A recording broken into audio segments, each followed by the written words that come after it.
अरे जो माँ सीता है वो सती के आश्रम में जाकर उनसे ज्ञान लेने की हेतु प्रस्तुत हो जाती है। वाह धनेर हो पर विजेता श्रीणांग आर्य स्वाबनम परमम देवतम पति। पुत्री, अपना स्वामी ही स्त्री का आद्य देवता होता है। वो राजमहल में रहता हो या कुटिया में, वो भाग्य विधीन हो अथवा धरणीय ही क्यों ना हो, उत्तम स्वभाव वाली नारियों के लिए वो सर्वश्रेष्ठ देवता के समान है।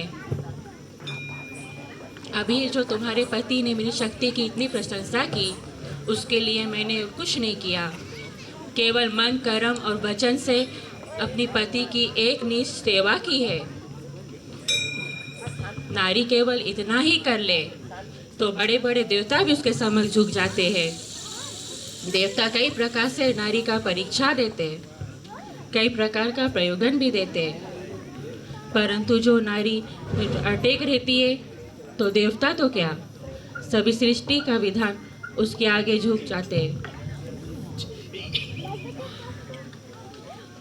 मैंने अपने जीवन में यही अनुभव किया है। इससे बड़ा कारी मित्र और बंधु कोई नहीं होता। वही नारी के तीनों लोकों में सुख पहुंचाने में समर्थ होता है। सीते, मुझे जानकर बड़ी प्रसन्नता हुई कि तुम अपने बंधु बांधवों को छोड़कर राजमहल का सुख त्याग कर वन में जाते हुए अपने पति का अनुसरण कर रही हो। सुख में तो सभी साथ देते हैं, परंतु विपत्ति में जो साथ दे वही अर्धांगिनी है। सीते, मित्र और नारी में सच्ची परीक्षा आफतकाल में ही होती है।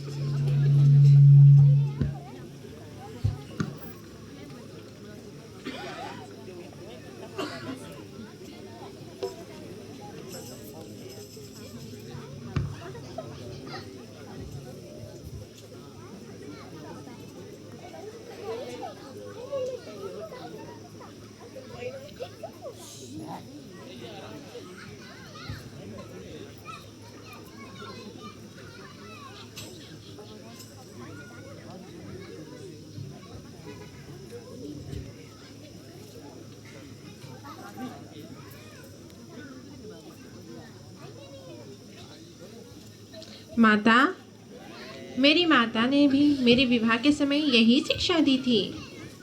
मेरे पूज्य सासू जी ने वन जाते समय यही उपदेश दिया था।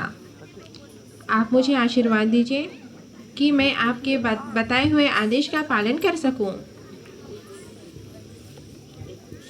सीते, मैं अपनी दिव्य दृष्टि से देख रही हूँ कि आने वाली समय में नारियाँ तुम्हारा नाम स्मरण करने से पतिव्रत धारण बल प्राप्त करेगी।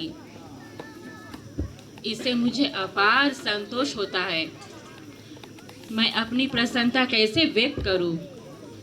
अपने अनूठे वचनों से नारी आदर्श की शिक्षा देते ही आपने मुझे धन्य कर दिया। पूज्य माता जी, आपका आशीर्वाद ही मेरे लिए अमूल्य विधि है। सीते, इस मिलन के स्मृति में मैं तुझे कुछ उपहार देना चाहती हूँ। मेरे पास दिव्य आभूषण, अंकरक, अनुवेपन और पवित्र बलिदान है जो मुझे देवताओं ने उपहार स्वरूप दिए थे, वो मैं तुम्हें देती हूँ।